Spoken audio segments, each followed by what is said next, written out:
ఓం పూర్ణమదః పూర్ణమిదం పూర్ణాత్ పూర్ణముదచ్యతే పూర్ణస్య పూర్ణమాదాయ పూర్ణమేవావశిష్యతే. ఓం శాంతి శాంతి శాంతి. మనం నిన్న సవాయమాత్మ బ్రహ్మ విజ్ఞానమయో మనోమయ కానుండి మొదలుపెట్టేసి యత్ కర్మ కురుతే తత్ అవిసంపద్యతే అంతవరకు మనం చెప్పుకున్నాం. ఇక ఈ మాదిరిగా ఈ మహానుభావుడు జన్మ తర్వాత జన్మ, మరణం తర్వాత మరణం, లోకం తర్వాత లోకం తిరుగుతూ పోతున్నాడు అన్నమాట. తిరుగుతూ పోతూ నేను బిఎన్ రెడ్డి నగర్కి వచ్చా, మీరేమో గుర్రం కూడా వచ్చేసారు. ఎవరి స్థానంలో వాళ్ళు ఉన్నారు. ఇప్పుడు జీవరాశులందరూ వాళ్ళ కోరికలను బట్టి వాళ్ళ ప్రారంధాన్ని బట్టి ఈ 14 లోకాలలో ఎవరు ఎక్కడ ఉండాలనో వాళ్ళ కరెక్ట్ పద్ధతి ప్రకారంగానే ఉన్నారన్నమాట. ఇక ఎట్లున్నారనే విషయం మనం నిన్న స్పష్టంగా మాట్లాడుతున్నాం. కామమయ, క్రోధమయ, ధర్మమయ, అధర్మమయ, సర్వమయ తదేతద్ ఇదమ్మయో అధోమయ యథాకారి యథాచారి తథా భవతి సాధుకారి సాధుర్భవతి పాపకారి పాపో భవతి పుణ్యేన కర్మణ భవతి పాపేనేతి అని స్పష్టంగా దాని గురించి వేదం మనకు ఏమి దాచుకోకుండా చెప్పింది. శంకరాచార్యుల వారు కూడా ఏం దాచుకోకుండా ఉన్నట్టు దాన్ని చేసేసిండు అన్నమాట. ఇంకా దీని సంబంధమని ఇంకా కొంచెం చెప్పదలుచుకొని తదేశ శ్లోకో భవతి 6వ మంత్రం 809వ పేజీ 809వ పేజీ. తదేశ శ్లోకో భవతి అంటే మంత్రోభవతి. వేదాలు ఉండే వాటిని మంత్రాలు అంటారు. శ్లోక అన్న మంత్రం అని మనం అర్థం చేసుకోవాలి. అనండి. తదేవ సక్తః సహకర్మణైతి లింగం మనో యత్ర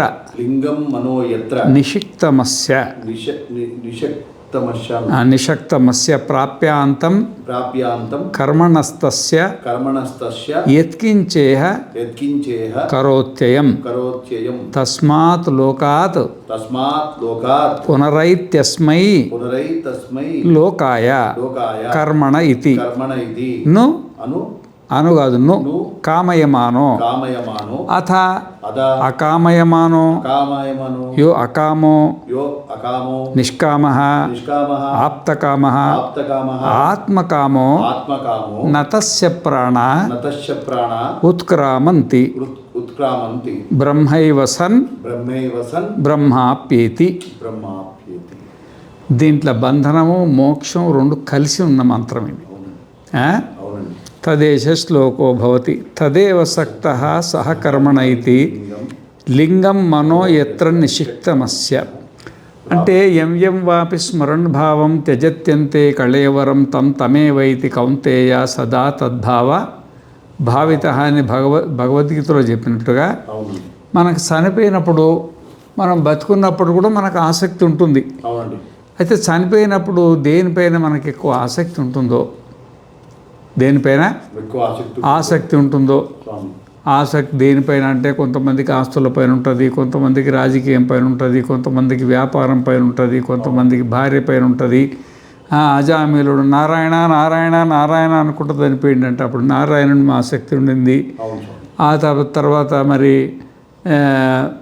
ఈ విధంగా మనకు జడభరతోపాఖ్యానం వస్తుంది. జడభరతుడు లాస్ట్ సమయంలో జింకను అయ్యో దీని జీవితం ఎట్లయిపోద్ది, దీనికి తల్లి లేకపోయా తండ్రి లేకపోయా అని దాని మీద మనసు పెట్టుకొని కాలం చేసి ఆ విధంగా అయిపోయినట్టుగా మనకు పురాణాలలో ఇతిహాసాలలో అక్కడెక్కడ మనకు దాని గురించి సంబంధాలు ఉన్నాయి కదా. అదే విషయం ఇక్కడ చెప్తున్నాను అన్నమాట. అదే విషయము మనం బతుకున్నప్పుడు దేని మీద ఆసక్తి అనేది కాదు. అయితే బతుకున్నప్పుడు దేని మీద ఆసక్తి అనేది మనకు పెరుగుతూ ఉంటుంది. వయస్సును బట్టి పరిస్థితులను బట్టి ఇటు అటు పెరుగుతూ చనిపోయేప్పుడు ఇతను అభిప్రాయానికి వస్తాడు. ఇక ఒక ఆసక్తి మీదకి వస్తాడు. నాకు ఇది కావాలా, నేను ఇట్లా కావాలా, నాకు పలానాతోటి ఇట్లా ఒక ఆసక్తి ఉంటుంది అన్నమాట. అయితే ఈ ఆసక్తి ఉంది కదా, ఈ ఆసక్తి దేనిపైన ఉంటుందో,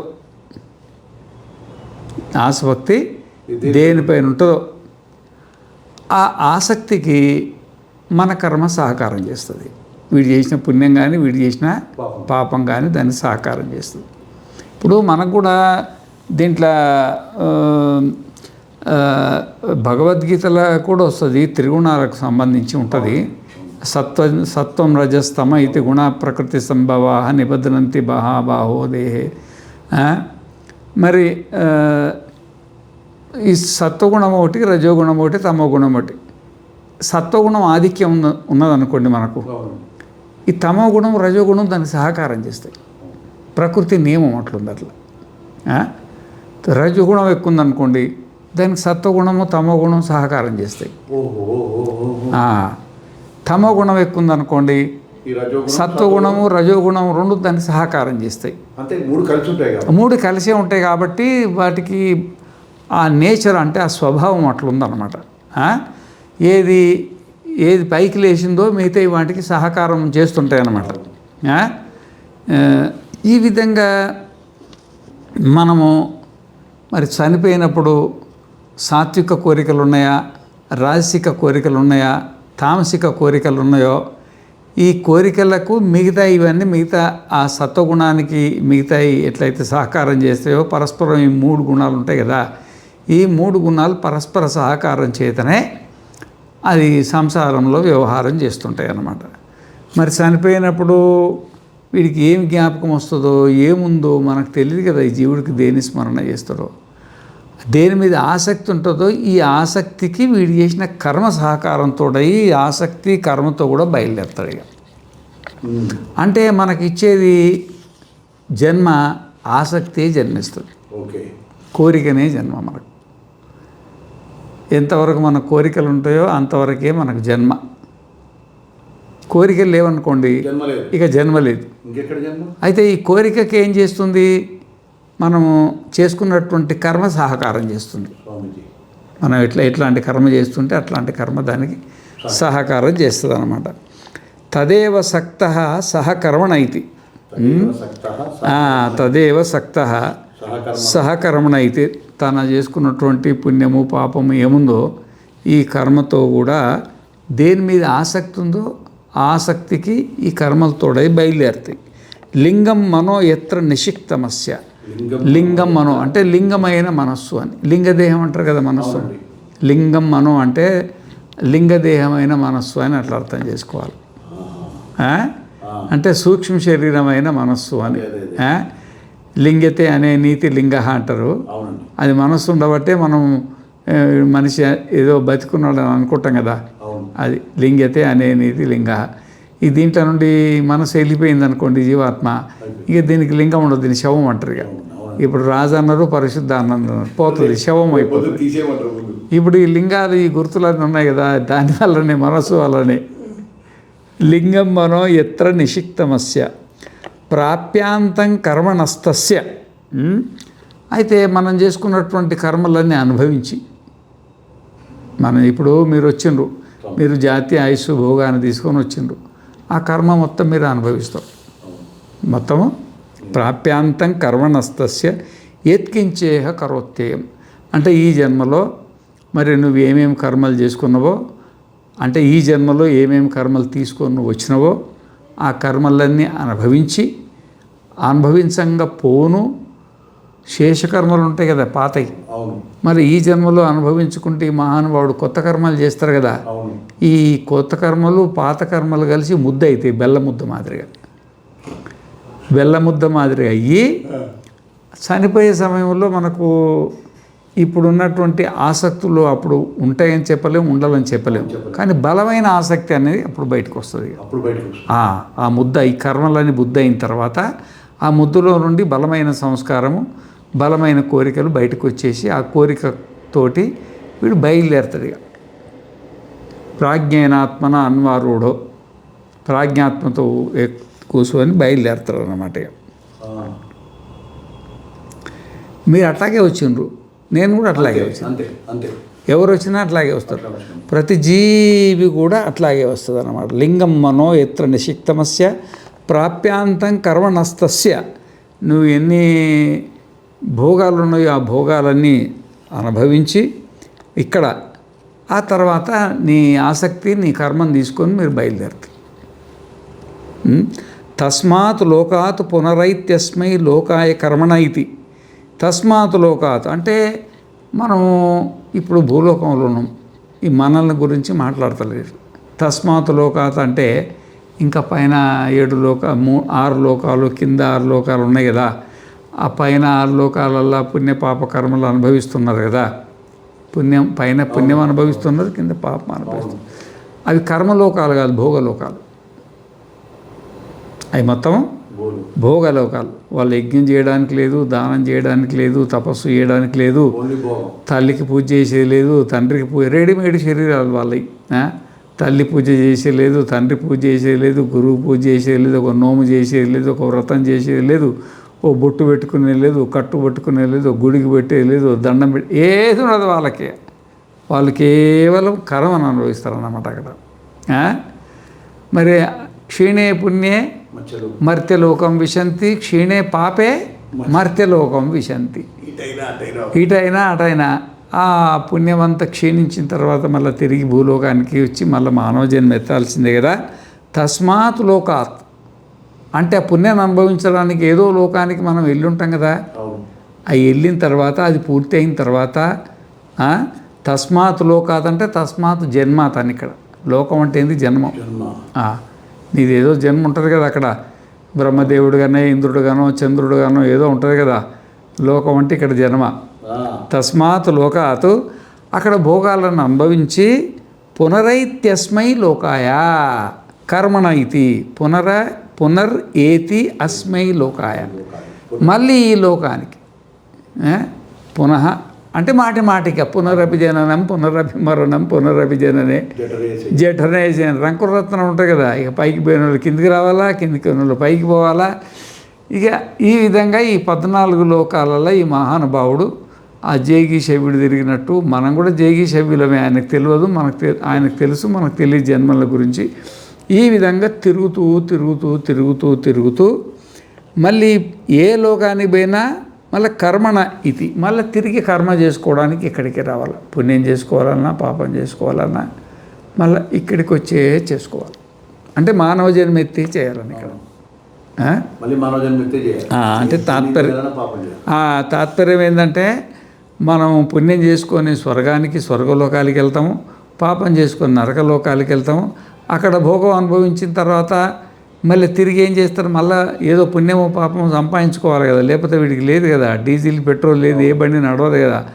మళ్ళీ మానవ జన్మ వస్తుంది అన్నమాట. ఆ విధంగానే కింద పాపలోకాలు కూడా అనుభవించిన తర్వాత మళ్ళీ ఈ మహానుభావుడు మళ్ళీ భూలోకానికి వచ్చి కర్మల కోసం రావాల్సిందే. కర్మణ ఇతను కామయమానో, ఇతను కామయమానం. ఈ కోరికలు గల్ల వాళ్ళ గతి ఇది. కోరికలు గల్ల వాళ్ళ గతి ఇది. ఎక్కడి నుండి వచ్చింది కోరిక గల్ల వాళ్ళ గతి? కథమ ఆత్మేతి యోయం విజ్ఞానమయ ప్రాణేషు రుద్యంతర్జ్యోతి పురుష సా సమాన సన్నుభవ లోకావనుసంచరతి ధ్యాయతీవా లేలాయతీవా. వీడు భ్రమలో పడి బుద్ధి జాగ్రత్తలో ఉంటే నేను జాగ్రత్తలో ఉన్నానని, బుద్ధి స్వప్నంలో ఉంటే నేను స్వప్నంలో ఉన్నానని, బుద్ధి సుషుప్తిలో ఉంటే నేను సుషుప్తిలో ఉన్నానని, బుద్ధి శరీరధారి అయితే నేను శరీరధారిని అని, బుద్ధి పురుషుడైతే నేను పురుషుడని, బుద్ధి స్త్రీ అయితే నేను స్త్రీనని, బుద్ధి బ్రహ్మదేవుడైతే నేను బ్రహ్మదేవుడని, మరి బుద్ధి ఇంద్రుడైతే నేను ఇంద్రుడని, బుద్ధి బ్రాహ్మణుడైతే నేను బ్రాహ్మణుడని, బుద్ధి సన్యాసి అయితే నేను సన్యాసినని, ఆ బుద్ధి ధర్మాలన్నీ తనపైన ఆపాదించుకొని ధ్యాయతీవా విశేషించర. వాస్తవికంగా ధ్యాయత అంటే మనకు ప్రపంచాన్ని పొద్దున్న లేచి ప్రపంచాన్ని చూస్తాం కదా, కళ్ళతో రూపాలు, చెవితో శబ్దాలు, నాలుగుతో ఇవన్నీ చూసేసి ఇది మన ప్రపంచంలో పడి ఉన్నాం కదా. ఈ ప్రపంచంలో పడి ఉండేది వాస్తవికంగా మనస్సు, బుద్ధి అన్న మనస్సు. అయితే మనకు మన బుద్ధికి తేడా తెలియని కాలాన, ఎందుకంటే మనలోనే బుద్ధి ఉంది, మనకు భిన్నంగా లేదు. అది మనలోనే ఉంది అది, దానికి సత్తా కూడా లేదు, మనలోనే ఉంది. మనలోనే ఉండి మన సత్తాన్ని పొంది అది అహంకారాన్ని స్వీకరించి మనలో అహంను స్వీకరించేసి అది వ్యవహారం మొదలుపెట్టేసేసి ఈ వ్యవహారం అంతా నేను చేస్తున్నానని భ్రమలవడి, నేను కూర్చున్నా, నేను నిలబడ్డా, నేను బ్రహ్మచారిని, నేను గృహస్థుని, నేను వానప్రస్థి. ఇక పశువులకు, పక్షులకు, క్రిముల, కీటకాలకైతే అవి ఏవి జన్మనో వాటికే తెలియదు. ఇక దేవతలకైతే తెలుస్తుంది అన్నమాట. ఈ 84 లక్షల జీవరాశులు కూడా బుద్ధికి సంబంధించినవి. 14 లోకాలు కూడా బుద్ధికి సంబంధించినవి. మనకి ఏమీ సంబంధం లేదు. మనకి ఎట్లా సంబంధం ఏర్పడిందంటే బుద్ధికి మనకు భేదం తెలవక. ఇది బుద్ధి, నేను ఆత్మను. ఈ బుద్ధి ధర్మాలు నాలో ఉన్నట్లా కనబడుతున్నాయి. బుద్ధి ధర్మాలు మనలో ఉన్నట్లా కనబడుతున్నాయి. ఎట్లా కనబడుతున్నాయి అంటే కౌచిప్పలో ఎండి మాదిరిగా, తాడులో పాము మాదిరిగా, ఆకాశంలో మాలిన్యం మాదిరిగా ఇవన్నీ కనబడుతున్నాయి. అవి దగ్గరికి పోయి చూస్తే కౌచిప్పల వెండి లేదు, ఆకాశంలో ముత్యాలు లేవు, ఏమి ఆ తాడులో పాము కూడా, ఆ తాడులో పాము కూడా లేదు. ఇవి దూరంగా అంటే గమనింపు లేని కారణాన ఏ విధంగా అయితే భ్రమ కలిగిందో ఆ విధంగా ఆత్మానాత్మ విచారం లేని కారణానన్నా అంటే నేనెవరు, నేను కాందేది అని ఆత్మానాత్మ విచారంలో లేని కారణాన జరిగిన ప్రమాదం ఇది. ఈ ప్రమాణం, ఇది బంధం అన్నమాట. అందుకే ధ్యాయతీవా. ఇక వ్యవహారం చేస్తున్నట్టు నేను క్లాస్ చెప్తున్నా, మీరు వింటున్నారు. నేను చెప్పేది బుద్ధి, వినేది బుద్ధి. నేను చెప్తున్నాను, నేను అనుకోవడం, మీరు వింటున్నారని మీరు అనుకోవడం, అర్థమైందా? వ్యవహారం చేసేదంత బుద్ధే. ప్రకృత్యైవచ కర్మాణి క్రియమాణాని సర్వశః యపశ్యతి తథాత్మానం అకర్తారం సపశ్యతి. ప్రకృత్యైవచ కర్మాణి. ప్రకృతి అంటే బుద్ధి, ప్రకృతి అంటే ఇంద్రియాలు, ప్రకృతి అంటే శరీరము. ఇవన్నీ కూడి ఇదంతా వ్యవహారం. బ్రహ్మచర్యం, గృహస్థం, వానప్రస్థం, సన్యాసం, ఆపిపీలికాది బ్రహ్మ పర్యంతం కూడా వ్యవహారం జరుగుతుండగా ప్రకృతి ఐవచ అన్నాడు. ఏవచ కేవలం ప్రకృతే చేస్తుంది. ఎందుకంటే క్రియ ఉంది కదా, క్రియ అనేది మూర్త పదార్థాలలోనే సంభవిస్తుంది. వ్యాపక పదార్థంలో క్రియ అనేది సంభవించదు. మనసులో కోపం అది పుట్టింది, క్రియ అది పుట్టింది అంటే అది చిన్న వస్తువులో పుడుతుంది, పెద్ద వస్తువులో పుట్టదు కదా, అది క్రియ ఉండదు కదా దాంట్లో. ఇదేమి బ్రహ్మలోకం బాయ్, కిందికి బాయ్, పై నుండి కిందికి, కింది నుండి పైకి తిరుగుతాయి. మరి వ్యాపక పదార్థం ఎట్లా తిరుగుద్ది? తిరగదు కదా. అయితే ఈ విధంగా ఏదైనా ఇంద్రియాలైనా మూర్తాలే, అంటే ఆద్యంతం కలిగిన వస్తువు. మనస్సు కూడా మూర్తమే, శరీరం కూడా మూర్తమే. ఈ శరీరము మనస్సు రెండు కలుపుకొని మన శక్తిని ఉపయోగించుకొని వ్యవహారం చేస్తుండగా ప్రకృత్యైవచ కేవలం ఏవచ ఏ కర్మ, జాగ్రత్త కర్మ జరగని, స్వప్న కర్మ జరగని, సుషుప్తి కర్మ జరగని, జన్మలో ప్రవేశించని, జన్మాంతరంలోకి ప్రవేశించని, 14 లోకాలు అతల వితల సుతల 14 లోకాలు తిరగని రాజు కానీ, మంత్రి కానీ, సైనికుడు కానీ, బ్రాహ్మణుడు కానీ, క్షత్రియుడు కానీ, వైశ్యుడు కానీ, సూకరం కానీ, క్రిమి కీటకాది ఏదైనా ప్రకృతే అవుతుంది. ప్రకృత్యైవచ కర్మాణి. ప్రకృతి ఏవచ ప్రకృత్యైవచ. ప్రకృత్యా ఏవ ప్రకృత్యైవ. ప్రకృతి ద్వారానే అంటే కేవలము ఈ స్థూల శరీరము, సూక్ష్మ శరీరము, దీనికి ప్రపంచము, సూర్యుడు, చంద్రుడు ఇవన్నీ ఈ వీటి సహకారం చేత మన బలాన్ని స్వీకరించి అవి చేస్తుండగా ప్రకృత్యైవచ కర్మాణి. కర్మ అంటే ఏంటంటే వాస్తవికంగా కర్మ అంటే ఏంటంటే అది ఇక ఏదో నిత్యకర్మలు అనుకోండి, నిత్యకర్మలు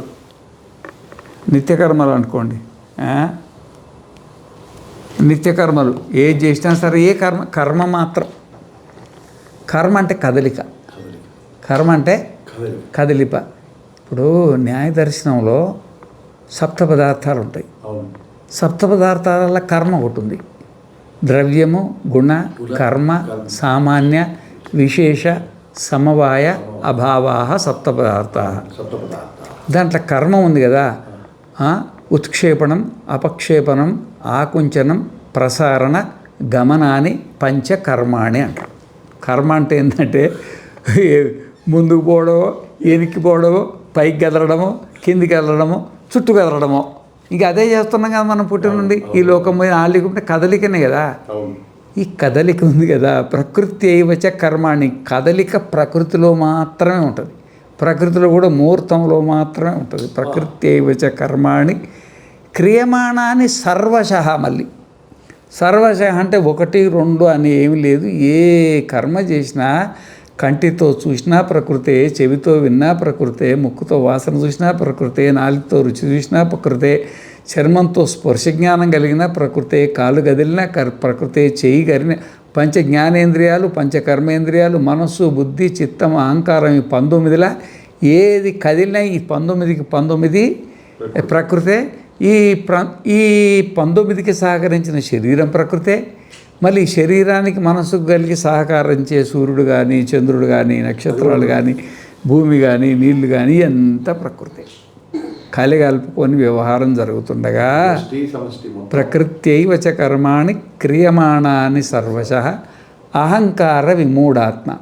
అంటే బుద్ధితో తాదాత్మ్యాన్ని పొంది బుద్ధి అహంకారాన్ని మనం అజ్ఞానవశాత్తు నాదే అనుకొని అందిపుచ్చుకొని, విమూఢాత్మ అంటే బుద్ధికి మనకు తేడా తెలవక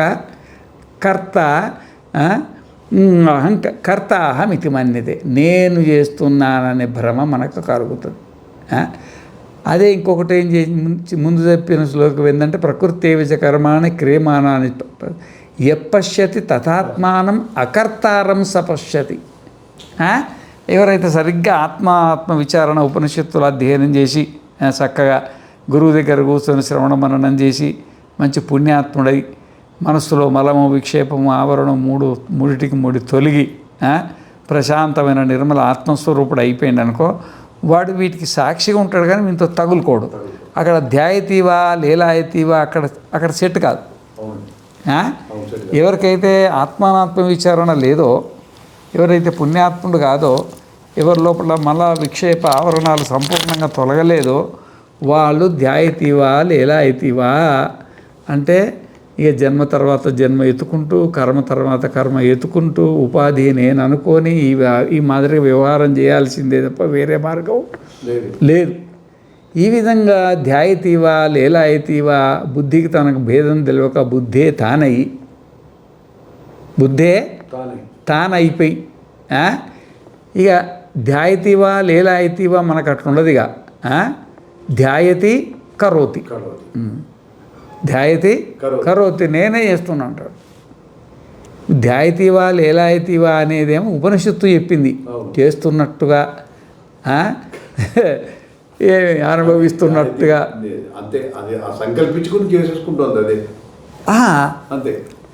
అయితే ఈ మాదిరిగా తస్మాత్ లోకాత్ పునరైత్యస్మై లోకాయ కర్మణ ఇది. కర్మ మరి ఇప్పుడు మీరు తినేది మీ కర్మే, నేను తినేది నేను కర్మే. ప్రతి జీవి తన కర్మని తాను తింటున్నది అంటే అనుభవిస్తుంది. కర్మ లేకుంటే అసలు అనుభవం ఎక్కడ వస్తుంది? నీకు కర్మ లేకుంటే నీకు భార్య లేదు, నీకు కొడుకు లేదు, నీకు ఇల్లు లేదు, నీకు ఉద్యోగం లేదు, నీకు కాలు లేదు, నీకు చెయ్యి లేదు, నీకు కన్ను లేదు, నీకు నోరు లేదు, అసలు నీకు మనస్సే లేదు. కర్మ ఉంటేనే ఇవన్నీ అవసరం మనకు. ఆ కర్మ అనుభవించడానికి మనస్సు కావాలా, కర్మ అనుభవించడానికి ఇంద్రియాలు కావాలా, మన కర్మ అనుభవించడానికి శరీరం కావాలా, ఆ కర్మ అనుభవించడానికి భార్యకు భర్త కావాలా, భర్తకు భార్య కావాలా, గురువుకు శిష్యుడు కావాలా, శిష్యుడికి గురువు కావాలా. ఈ వ్యవహారం అంతా నడుస్తుంది అన్నమాట. కర్మతోటి సృష్టి నడుస్తున్నది అంటే ముక్కులు గాలి ఆడుతుంది అన్నమాట కర్మ వల్లనే. ఈ కర్మ అయిపోయింది అనుకో, ఈ ముక్కుల గాలి ఆడదు. గాలి ఉంటుంది, ఆ తర్వాత పోద్ది, ముందు గాలి వెళ్ళిపోద్ది కదా. నేను చెప్పేది ఏంటంటే ఈ కాలంలో మందులు లేక చావట్లే, మందులు లేక పువ్వులు ఉన్నాయి మందులు, ఆయుష్ లేక వస్తున్నాయి, ఆయుష్ లేక ఆయుస్సు అంటే ఏంటంటే కర్మ. జాతి, ఆయుస్సు, భోగం అన్నారు కదా, ఈ మూడు కలిసి కర్మ. ఈ కర్మ లేక ఆ కర్మ అయిపోయిందనుకో గాలి ఆడిపోతుంది, ఏం చేయాల్సిన అవసరం లేదు. ఇతను లోకర్మణ ఇది, మళ్ళీ కర్మ కోసము జన్మ తర్వాత జన్మ, లోకం తర్వాత లోకము ఈ మహాత్మావుడు తిరుగుతూనే ఉంటాడు. ఇక ఏ లోకానికి పోయినా మళ్ళీ ఈ లోకానికి రావాలా, ఈ లోకానికి వచ్చినప్పుడు మళ్ళీ ఇంకో లోకానికి పోవాల్సిందే, కంపల్సరీ పోవాల్సింది. ఇది ఈ జనన మరణ చక్రము ఎవరికంటే ఇతను కామయమాన, కోరికలు ఉన్నవాడికి. కామయమాన అంటే కోరికలు ఉన్నవాడికి. ఏ కోరికలు? కోరికలు ఎన్ని? ఎన్నో ఉన్నాయి, కోటాను కోట్ల కోరికలు. ఈ కోటాను కోట్ల కోరికలన్నీ కలిసి మూడిట్లలో లిప్తం చేసిండు. పుత్రేషణ, పెళ్లి చేసుకొని సంసారం చేయాలని. విత్తేషణ, సంసారం నడపడానికి డబ్బు సంపాదించాలని. లోకేషణ, ఇక ఆ డబ్బు కావాలంటే ప్రపంచంలో పడాలా, ఏదో పేరు ప్రఖ్యాతులు, ఇది చచ్చిన తర్వాత ఆ లోకానికి పోవాలా, ఈ లోకానికి పోవాలా, పుణ్యపాప కర్మలు ఇవన్నీ ఉన్నాయి కదా. ఇవే మూడే అన్నిట్లో కలిసి మూడు కలిపిండ్రన్నమాట. ఇతను కామయమాన. ఎవరికైతే పెళ్లి చేసుకొని పిల్లలు కలాలని ఉందో, ఎవరికైతే డబ్బు కావాలని ఉన్నదో, ఎవరికైనా చచ్చిన తర్వాత వేరే లోకాలను పోవాలన్నదో, అట్లాంటి వాళ్ళ కథ ఇప్పటిదాకా జరిగింది. ఇది ఇతను కామయమాన, కోరికలు ఉన్నవాడికి. ఈ కోరికలు ఉన్న వాళ్ళే ప్రపంచంలో ఎక్కువగా. అసలు కోరికలు ఉండేది బుద్ధికి, కానీ బుద్ధికి అభేదం అయిపోయి ఆ కోరికల వల్ల జన్మ తర్వాత జన్మ, జన్మ తర్వాత జన్మ. అసలు మొదట కోరికలు వచ్చేసి కోరిక ఎట్లొస్తుందంటే ఏకోన రమత ఇది, దీంట్లోనే వస్తుంది, మొదటి అధ్యాయంలోనే వస్తుంది. మనం ఉన్నాం కదా, ఏకాకిగా ఉండి ఇట్లా ఏకాకే ఎట్లుంటామో అని ఏదన్నా మనకు కొంచెం టైంపాస్ కావాలి కదా. అంటే ఇదంతా పరమాత్మే, మనమే, ఇంకా పరమాత్మ లేదు, మన కోరిక. మనకి ఎప్పుడైతే కోరిక కలిగిందో కోరిక నుండి సృష్టి వచ్చేసింది. అంత ఆ కోరిక నెరవేరడానికి సృష్టి నిర్మాణం అంతే. ఇక దాన్ని మనమే ప్రకృతి అయినా వీటి రెండే ఉంది. ఏకో న రమత ఇతి, ఏకో ఒక్కడిగా, న రమత ఇతి ఆనందం కలగలేదు. ఒక్కడిగా ఉంటే ఆనందం కలగలేదు కాబట్టి అర్థమైందా? ఇప్పుడు వీళ్ళిద్దరు ఉన్నారు, ఆమె అద్వైత ఆనంద, నాకు టైంపాస్ అయితే ఎవరైనా తోడు ఉంటే బాగుండు అంటుంది. ఈమెమంటుంది, నాకు భయం అవుతుంది, నాకెవరైనా తోడు ఉంటే. ఒంటి ఉండడం వాళ్ళకి ఇష్టం లేదు, అర్థమైందా? ఒంటి ఉంటే ఆత్మ ఒప్పుకోడలే. ఇప్పుడు మనకంటేనేమో నాకు ఎవ్వడు లేకుంటే మాకు బాగుంటుంది, ఇక ఏ ఆలోచన రాదు, ప్రశాంతంగా ఉంటుంది. నేను 6 నెలల నుంచి మిమ్మల్ని ఏడిపిస్తే ఇప్పుడు మళ్ళీ టైం ఇచ్చారు. ఇక సరే, ఇక మనం కూడా సేవ చేయాలి కదా. పరీక్షా ప్రారంభం కదా, మీ ఇచ్చనే మా ఇచ్చ. ఇక అట్లా ఏకాకి నరమత ఇది, ఏకో నరమత ఇది, ఏకాకి నరమత ఇది. ఇట్లా మనకు కోరిక కలిగి జన్మ వచ్చింది. జన్మరాహిత్యం కావాలంటే కోరిక వదిలిపెట్టాలి, సింపుల్. అంతే. కోరిక జన్మ. కోరిక ఎప్పుడు వస్తుంది? మనస్సుతో తాదాత్మ్యం పొందినప్పుడే కోరిక వస్తుంది. మనస్సుతో తాదాత్మ్యం పొందినప్పుడే కోరిక. ఎప్పుడైతే ఆ కోరికను వదిలిపెట్టామనుకోండి, కోరికను వదిలిపెడితే అసలు మనస్సే లేదు. ఆ కోరికల సమూహం పేరే మనస్సు, వేరే ఇంకేమి లేదు, దానికి ఆకారం లేదు. అందుకే విజ్ఞానమయ అన్నాడు. అందుకే విజ్ఞానమయ అన్నాడు అనమాట. అన్నమయ అంటే ఇది అన్నంతో బతుకుద్ది, దీంట్లో అన్నం ఉంది, అన్న వికారం ఉంది. అది విజ్ఞానం ఏంటంటే జ్ఞానం ఏంటంటే కోరికలే. అంత కోరికల పుట్ట, దానికి ఇంకా ఏం ఉండదు. ఏదో వీళ్ళు నైయాయికులు అది పరమాణు అంత ఉంటుంది అంటారు. ఎంత పరమాణు అంత ఉంటుంది, దానికి ఆకారం చేసినట్టు ఒక పరమాణు అంత ఉంటుంది. కానీ వేదాంతులు పరమాణు అన్నారు. కోరిక పేరే మనస్సు, కోరిక పేరే మనస్సు. దానికి ఇంకా కొలతా గిల్తా ఏముండదయ్యా, అది ఇంత అంత అని ఏముండదు అని. అదంతా కోరిక పేరే మనస్సు. ఈ వీళ్ళు మనస్సునేమో వీళ్ళు ద్రవ్యం అంటారు. ఏమంటారు? ద్రవ్యం. ద్రవ్యం నవద్రవ్యాలు ఉన్నాయి కదా, పృథివీ, అప్పు, తేజు, వాయు, ఆకాశ, కాల, దిక్కు, ఆత్మ, మన, అంశి, మనస్సు, ద్రవ్యం అంటారు అన్నమాట. వీళ్ళేం విజ్ఞానమయం అంటారు. విజ్ఞానమయం అంటారు. వీళ్ళు కూడా పంచతన్మాత్రల సాత్విక సమష్టితో ఉత్పత్తి అయిందని అంగీకరిస్తారు. పంచభూత పంచీకరణ కంటే ముందు పంచభూతాలలో సాత్వికం ఉన్న గుణం ఉంది కదా, గుణం అది. ఆ గుణం అంతా ఈ పంచభూతాల యొక్క సాత్విక గుణం అంతా క్రోడీకరించి అది అంతఃకరణమైంది. దాని పేరే బ్రహ్మ అని పేరు పెట్టిన వేదాంతంలో. ఈ విధంగా ఇతను కామయమాన, ఈ విధంగా కోరుకునేవాడి జన్మ ఎక్కడి నుండి? నీకు 4వ అధ్యాయము 2వ బ్రాహ్మణం కదా, ఈ జ్యోతిర్బ్రాహ్మణం కానుండి మొదలుగా జ్యోతిర్బ్రాహ్మణం కానుండి జ్యోతిర్బ్రాహ్మణం నుండి శారీరక బ్రాహ్మణంలో 5వ మంత్రం పూర్తి అయిపోయి 6వ మంత్రానికి వచ్చినాం కదా. ఇంతవరకు ఇవి కోరికలు ఉన్నవాడి జీవుడి యొక్క గతి ఎట్లుంటుంది? కోరికలు అంటే బుద్ధితో తాదాత్మ్యాన్ని బుద్ధి కోరికలే నా కోరికలు అనుకొని బుద్ధికి తనకు భేదం తెలవక అజ్ఞానవశాత్తు భ్రమించే జీవుల నీ కథ నా కథ ఇక అందరి కథ ఇది. ఇతను కామయమాన. ఇక ఈ తర్వాత ఇక జీవుల కథ లేదుగా, ఇంతవరకే స్టార్ట్గా, ఇంతవరకే అజ్ఞాన దశలో మన పరిస్థితి ఇంతవరకే. మన స్వరూప జ్ఞానం లేని కారణాన, బుద్ధికి మనకు వివేక ఖ్యాతి లేని కారణాన మన పరిభ్రమణానికి సంబంధించిన ఉపన్యాసం ఉంది కదా.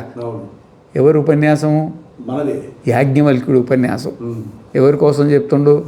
జనక మహర్షి చెప్పిన ఉపన్యాసం ఉంది కదా. ఆ ఉపన్యాసంలో ఈ అజ్ఞానానికి సంబంధించిన వ్యవహారం ఇంతవరకు పూర్తి అయిపోయింది. ఇతి అన్నాడు చూడు. ఇతి అంటే అయిపోయింది. ఇతను కామయమాన, కోరికలు ఉన్న వాళ్ళ కథ మొత్తం చెప్పేసిన. ఏ విధంగా జన్మ తర్వాత జన్మ పోతుంది, ఏ విధంగా శరీరం తర్వాత శరీరం ఎట్లొస్తుంది, ఏ విధంగా కర్మతోటి వ్యవహారం నడుస్తుంది అంతా చెప్పేసినాయి. ఇతను కామయమాన, ఈ కోరికలు ఉన్న వాళ్ళ చరిత్ర ఇక్కడికి అయిపోయింది. అథ అకామయమానో, అథ ఈ తర్వాత అథ అనేది మంగళసూచకం అనుకోండి. ఇక ఈ తర్వాత అని కూడా అనుకోవచ్చు. అథ అకామయమానో.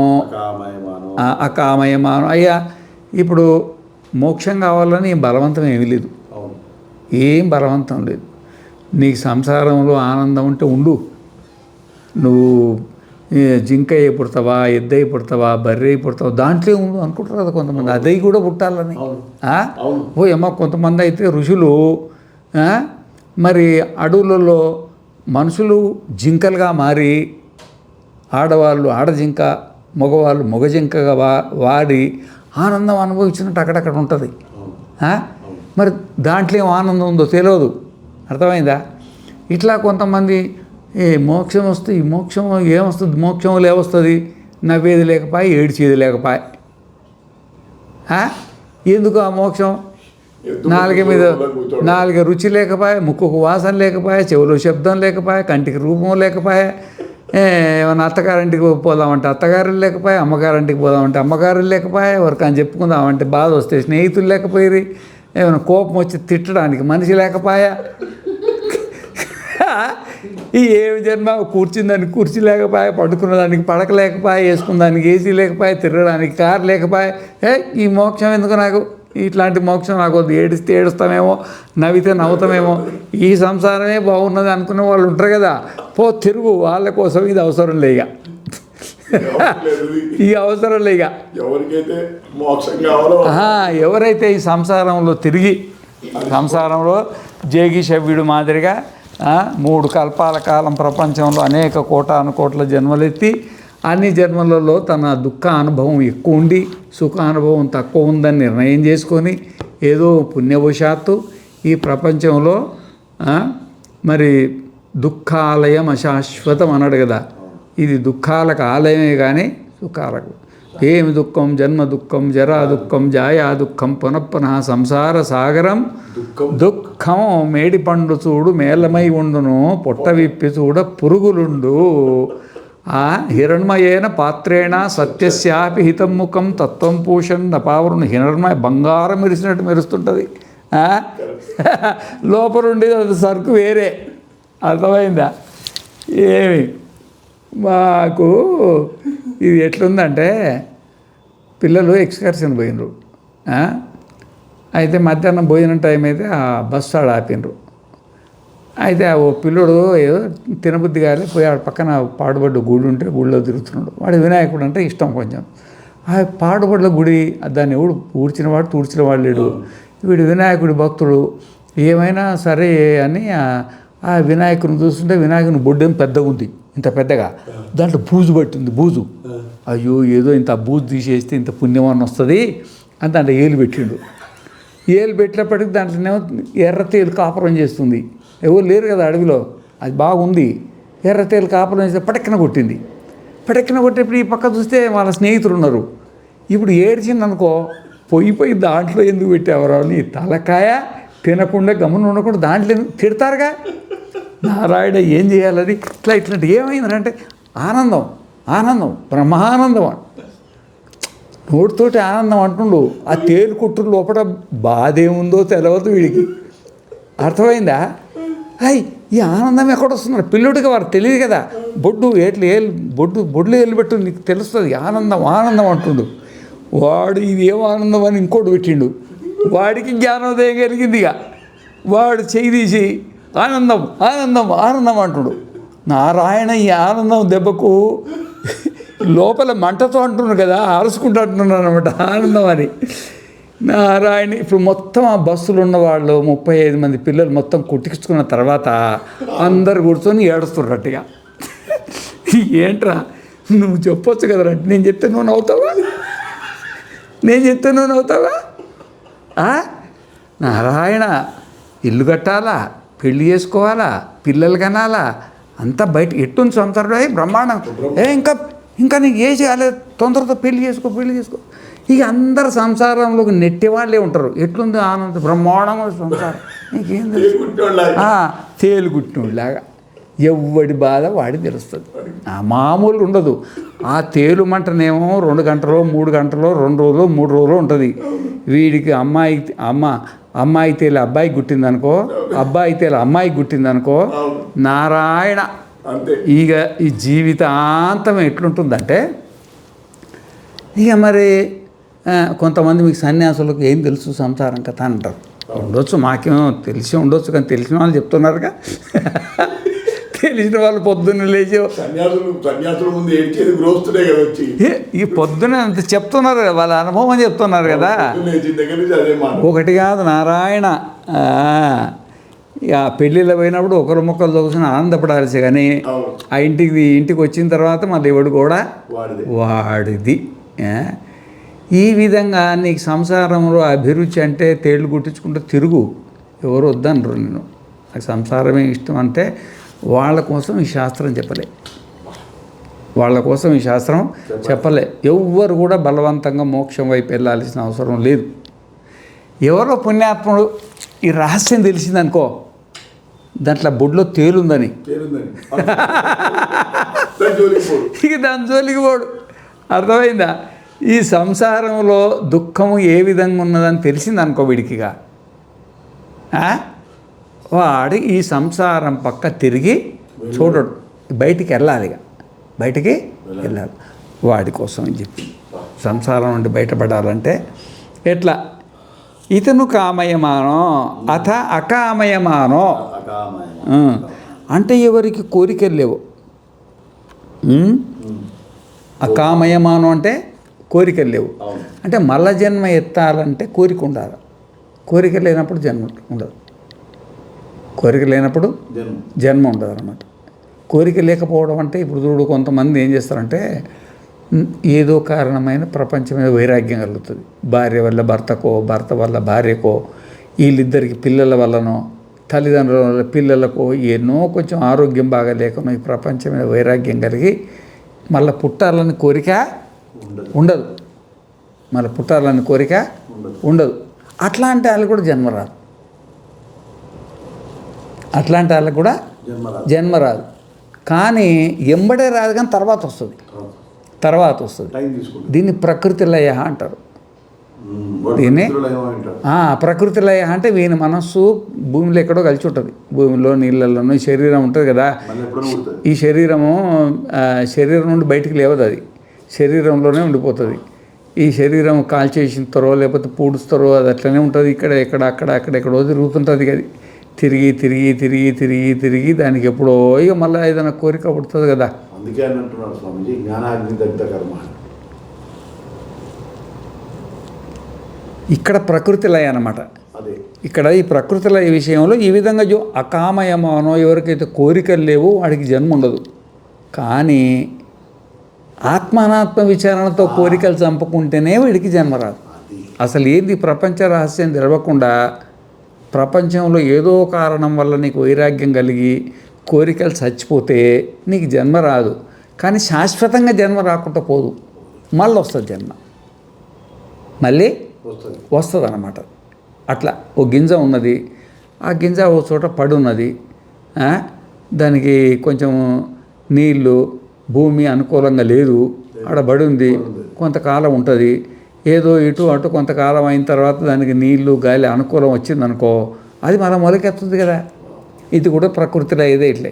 యో అకామయమానో యో అకామో నిష్కామ. ఎవరికి కోరికలు లేవో, ఎవరో నిష్కాముడో. నిష్కాముడు అంటే కోరికలు లేకుండా పని. కోరికలు లేకుండా బ్రహ్మచారి పని చేయాలా, గృహస్థు పని చేయాలా, వానప్రస్థులు పని చేయాలా, సన్యాసి పని చేయక తప్పదు. కానీ కోరికలు లేకుండా చేయాలి. అకామయమానం, కోరికలు లేకుండా నిష్కాముడై అంటే ఏ కోరిక లేకుండా సంసారం చేయాలి. ఏ కోరికలు లేకుండా ఇట్లా చేస్తారు. కోరిక ఉండదు, పెళ్ళి చేసుకుంటారు, పిల్లలు కంటారు, సంసారం అంతా చేస్తారు. కానీ దేని మీద కోరిక ఉండదు. దేని మీద కోరిక ఉండదు. ఇక అది ఇప్పుడు అది ఎట్లుంటుందంటే, ఒక నీళ్ళ చుక్క నీళ్ళలో పడింది అనుకో, దాని కోరిక లేకున్నా నీళ్ళు ఎమ్మడి కొట్టుకొని పోద్ది. ఈ పక్క నీళ్ళు ఆ పక్క నీళ్ళు కింద తోసేస్తాయి. మనం సంసారం అనే నదిలో పడిపోయినాం, ఓ చుక్క మనం. ఇక తల్లి తండ్రి పిల్లలు చుట్టాలు ఈ పక్కలు ఆ పక్కలు తోస్తూనే ఉంటారు. నీకు బ్రహ్మచర్యంలో ఉన్న తప్పదు, గృహస్థంలో ఉన్న తప్పదు, వానప్రస్థంలో ఉన్న సన్యాసులు ఉన్న తప్పదు, ఎక్కడ ఉన్నా తపనే తప్పదు అనమాట. కానీ దాంట్లో కోరికతోటి పోయేది వేరు, కోరిక లేకుండా పోయేది వేరు అన్నమాట. ఇప్పుడు కొంతమందికి ఏజ్ వచ్చిన తర్వాత బతకాలని ఇష్టం ఉండదు, కానీ ఇష్టం లేకుండా బతుకుతుంటారు. కొంతమందికి మరి పిల్లలు ఉంటారు కదా, ఆ పిల్లలతో బాధ సరిగా అనుకూలం లేకపోతే ఇంట్లో ఉండాలని ఉండదు, కానీ ఇష్టం లేకుండా ఉంటారు. కొంతమందికి తింటే అరగకున్నా తినకపోతే సస్తాం కాబట్టి తింటారు.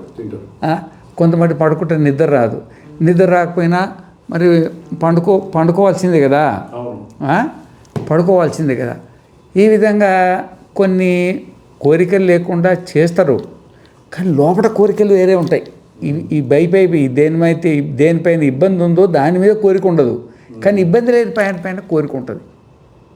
ఇబ్బంది ఆ లోపల ఉంటుంది అన్నమాట. ఇది అట్లా కాదనమాట. తెలిసి కోరికలను వదిలిపెట్టినవాడు, తెలిసి కోరికలను వదిలిపెట్టి, ఇప్పుడు ఉదాహరణకి మనం వీళ్ళు కృష్ణ పరమాత్మనే తీసుకుందాం. ఒక మాట దూర్వాసునే తీసుకుందాం. దూర్వాసుడు ఆయన పెళ్లి గిళ్ళి చేసుకోలేదు, ఆయన బ్రహ్మచారి అనుకోండి, ఈయననేమో సన్యాసి అనుకోండి. అయితే దూర్వాసుడు ఏం చేసిండంటే, ఒకసారి అక్కడికి వచ్చేసిండు, హస్తినాపురం ఆడికి అది పెట్టుకున్నాడు, ఒకటి చాతుర్మాస్యం లాంటిది పెట్టుకున్న తర్వాత అందరు భిక్షలు వెయిటింగ్ లిస్ట్ రాసుకున్నారు. మా గీతా యజ్ఞాలు ఎట్లుంటారు వెయిటింగ్ లిస్టు, అట్లా ఇప్పుడు 2028 ఎండింగ్ వరకు అన్నీ అయిపోయినాయి. 2028 వరకు వెయిటింగ్ లిస్ట్ ఎక్కడ లేదు. ఇప్పుడు ఎవరైనా యజ్ఞాలు చేయాలంటే 2029లో చేయాల్సిందే, అంత మొత్తం అడ్వాన్స్ కట్టి. ఆ విధంగా ఆయన చాతుర్మాస్యం లాంటి కార్యక్రమం పెట్టిండు. అందరు భిక్షలు రాస్తున్నారు.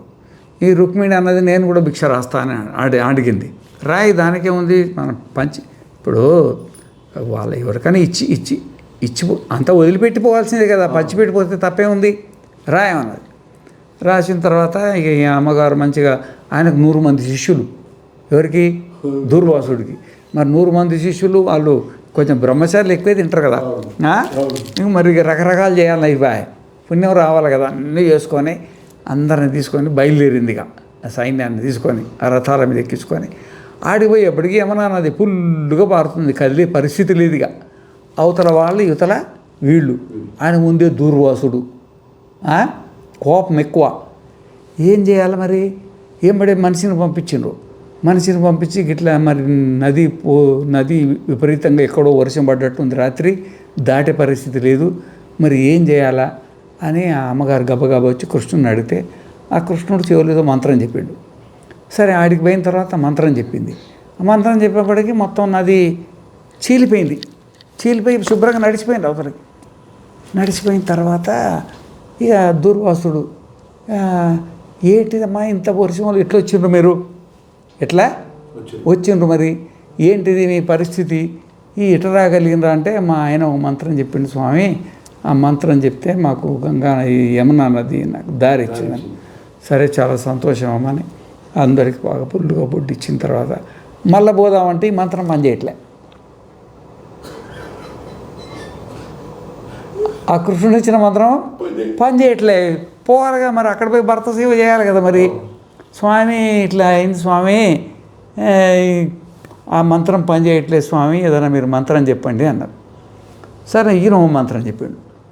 ఈయన మంత్రం చెప్పేప్పటికీ ఆ మంత్రం పనిచేసి దాటిపోయింది ఇద్దరు. దాటిపోయిన తర్వాత ఈమె తింటే అన్నం అరుగుతలేదు, పండుకుంటే నిద్ర వస్తలేదు. పెద్ద సమస్య, పెద్ద డౌటు. ఇంక ఈ డౌట్తో సతమతం అవుతుంటే కృష్ణుడు ఏంది కొంచెం సతమతం అవుతున్నట్టు నిన్న మాదిరి లేదండి, నాకు సతమతమే కాదు తలపోటు కూడా వస్తుంది, నాకేం అర్థం కావట్లేదు అన్నది. నాకేం అర్థం కావట్లేదు అంటే ఏంది అర్థం కాని ఏంది, ఏదో అడగరాదా, ఇంకెవరు నీకంటే ఎవరు, నేను ఆప్త స్నేహితుడిని, నీకు అన్నిటి నేనే కదా, చెప్పుకోరాదా నీ బాధ ఏందన్నాడు. ఇప్పుడు నేను నిత్య బ్రహ్మచారిని అయితే దారి ఇయ్యమని నువ్వు మంత్రం చెప్పిరావు, నువ్వు 8 మందినేమో రిజిస్టర్ మ్యారేజ్ చేసుకుంటువి, 16,000 మందినేమో అన్రిజిస్టర్ మ్యారేజ్లు అయిపోయి, ఇంతమందితో సంసారం చేసి ప్రద్యుమ్ని పిల్లోని కూడా కంటివి నువ్వు ఒకరిని. నువ్వు నిత్య బ్రహ్మచారి ఎట్లయితివి, నువ్వు కాదు అందాం అనుకో, నది జడం, ఆ దారి ఏదు, నువ్వు అన్నది కరెక్టే, కానీ ఎట్లా కరెక్ట్ అనేది నాకు అర్థం కాలే. మాతో సంసారం చేసి నువ్వు ఎట్లా బ్రహ్మచారి అయిపోతివి. సరే ఆడికి పోయిన తర్వాత ఆడో మంత్రం చెప్పిండు ఆయన ఒక మంత్రం. అదే మంత్రం అంటే నేను నిత్యోపవాసినైతే దారితునుగా కనడు. నా ముందే 100 పూరీలు తిన్నాడు, 100 పూరీలు తిన్నాడు, 200 గులాబ్ జాములు తిన్నాడు, 200 రసగుల్లలు తిన్నాడు. నారాయణ, నా ముందే 5 కేజీల ఆహారాన్ని తిన్నాడు ఆ మహానుభావుడు. ఆయన మాట తప్పందామనుక అంటే మరి దారి ఇచ్చింది అది, ఆయన మాట తప్పేది కాదు. నాకు ఈ రహస్యం ఏందో చెప్పాలి. నువ్వు బ్రహ్మచారి సంసారం చేసుకుంటువి, నువ్వు బ్రహ్మచారి ఎట్లా అయిపోతువి, పొట్ట నిండా తిని ఆయన రోజు తింటున్నాడు ఆయన నిత్యోపవాసి ఎట్లాయా, ఇది నాకు తలపోటు ఉందన్నట్టు. సరే ఇంతే కదా నీకు సమాధానం కావాల్సింది, నేను సంసారం చేస్తున్నా కానీ నేను ఎట్లా సంసారాన్ని కాదు అని నీకు తెలవాలా. ఆయన ఉపవాసం లేకున్నా ఉపవాసం ఎట్లా నీకు తెలవాలి కదా. సరే నువ్వేం టెన్షన్ పడకు, ఇది రేపు దీని సమస్య తీరుస్తా అని ఈరోజు మాత్రం నేను వంట నేను వండుతా, నేనేం వండినో నీకు చెప్పను, ఏదో వండుతా, నేను పెట్టింది తింటాను. సో దీనికి ఏముంది, బ్రహ్మాండంగా పీడపోయింది ఈ పూట. సరే తెచ్చి పెట్టిన తర్వాత ఇట్ట తినొద్దు, దీన్ని పైన ఒక కత్తి ఏలాట కడతా. కత్తి ఉంది కదా, కత్తి పెద్దది కత్తి పైన కత్తి సన్నటి ఒకటి దారం కట్టిండు. కదిలే ఉన్నాడు, ఇట్లా కదిలేగానే తీకి కింద పడ్డది, కదిలితే తీకి కింద పడ్డది. ఇదే దారం నీకు కడుతున్నా, నీ తల మీదే పెడతా సరిగ్గా ఆని ఉంటుంది అది కత్తి ఎక్కడ ఆని ఉంటుంది కొంచెం కదిలినా కానీ అది 5 కిలోలది చక్క కింది తీసి చచ్చిపోతావు. అర్థమైందా? కాబట్టి ఇది ఈ సమాధానం రావాలంటే నువ్వు ఇది పరీక్ష తప్పదన్న. సరే నాకు ఏదైనా సరే నాకు ఇది తేల్చుకోవాల్సిందే వస్తే కానీ కట్టమన్నాడు.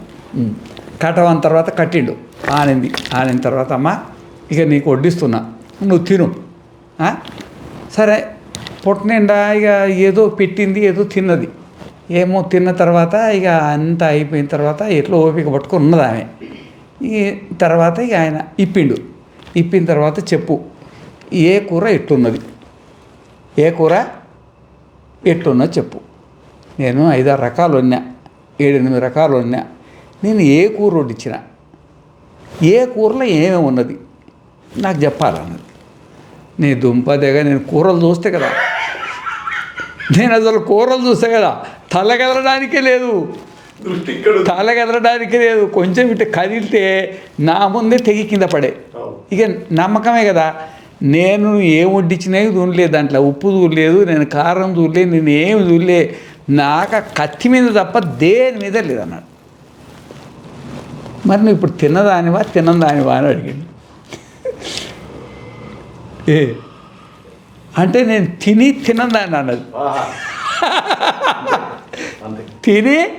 తినందాన్ని. మాది కూడా అంతే. నేను సంసారం చేసి చెయ్యను అని, ఆయన తిననోడు. నాకు దీని మీద ఏడుంటుంది, ఈ భార్యల మీద నాది. నేను నా లోకంలో నేనుంటా. ఏదో విధి మెడకబడి నేను నువ్వు తినక తప్పక నువ్వు ఎట్లా తిన్నావో చేయక తప్ప చేసినా కానీ నేను సంసారిని కాదు, ఆయన ఏమైనా భోక్తగాడు పొమ్మన్నాడు అన్నమాట. అర్థమైందా? ఇది నిష్కామ, కోరిక లేకుండా పని చేయడం అంటే ఇది. కృష్ణుడు కోరిక లేకుండానే జీవితం పని ఎన్నెన్ని పనులు చేసిండు, దూర్వాసులు ఎన్నెన్ని చేసిండు. ఈ విధంగా ఎవరికైతే కేవలం తన స్వరూపంలో ఉంటే శరీరం పాటికి శరీరము, ఇంద్రియాల పాటికి ఇంద్రియాలు, మనస్సు మాట పనిచేసి తనకు సంబంధం లేకుండానే వ్యవహారం జరుగుతుంటుందో,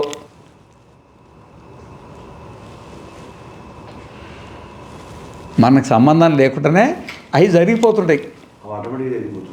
అట్లా జరిగి ఎవరైతే అట్లుంటారో వాడు నిష్కాముడు.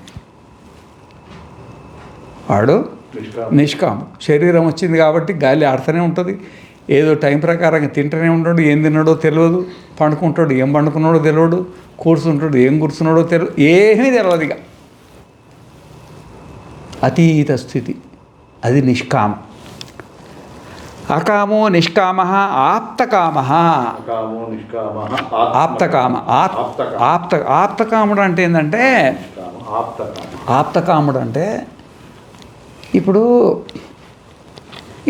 ఒక వస్తువు కావాలంటే మనం బయటికి వెళ్తాం. మన దగ్గర లేదనుకోండి, ఒక వస్తువు వెళ్తాం. బీరకాయో, బెండకాయో, టమాటకాయో, పొట్లకాయో, వెండో, బంగారము, కారో, ఇల్లు ఏదో బయటికి వెళ్తాం కదా. అన్నీ తన అయినప్పుడు ఎక్కడికి వెళ్తాడు? మరి వీడు సర్వాత్ముడా, అందుకే వీడు సర్వాత్ముడు అయిపోయి అన్నీ తనదే అయిపోయి అన్నీ తానే అన్నీ తనదే, అన్నీ తానే. అట్లాంటి వాటికి కోరిక ఎందుకు ఉంటుంది? ఇక ఆప్తకామ, ఆత్మకామ, ఆత్మయేవ కామ అంటే స్వస్వరూప స్థితిలో సమాధి. నా తస్య ప్రాణ ఉత్క్రామంతి. ఇవన్నీ దేనివి? అకామయమానో బుద్ధిదే, అకామో బుద్ధిదే, నిష్కామో బుద్ధిదే, ఆప్తకామ బుద్ధిదే, ఆత్మకామ కూడా బుద్ధిదే. ఇవన్నీ పక్కకు. నా తస్య ప్రాణ ఉత్క్రామంతి. ఎవరికైతే ఈ బుద్ధికి ఈ లక్షణాలు వచ్చినాయో, ఎవరికై ఈ విధంగా జ్ఞానం కలిగి బుద్ధికి లక్షణాలు వచ్చినాయో, నా తస్య ప్రాణ ఉత్క్రామంతి. ఇదంతా ప్రాణాలని చెప్పింది ఆయన. ప్రాణాలు అంటే అతని బుద్ధి. ఉత్క్రమణం అంటే మరో జన్మ కోసం బయలుదేరదు. మరో జన్మ కోసం బయలుదేరదు, బయలుదేరదుగా. కోరిక లేదు కదా. లేదు, బయలుదేరడానికి ఏం లేదు. ఏ ప్రాణాలు దేని శరీరంలో ఉన్నటువంటి పంచ జ్ఞానేంద్రియాలు, పంచ కర్మేంద్రియాలు, పంచ ప్రాణాలు, మనస్సు, బుద్ధి, చిత్తం, అహంకారం ఏది కూడా శరీరాన్ని వదిలిపెట్టి బయటికి వెళ్ళదు. వాడు జీవన్ముక్తుడు. వాడు జీవన్ముక్తుడు.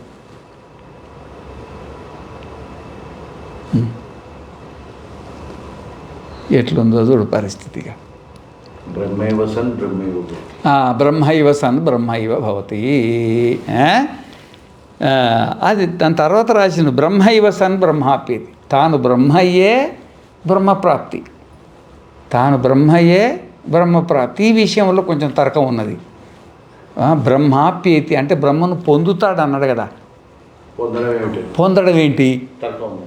పొందడం ఏంటి?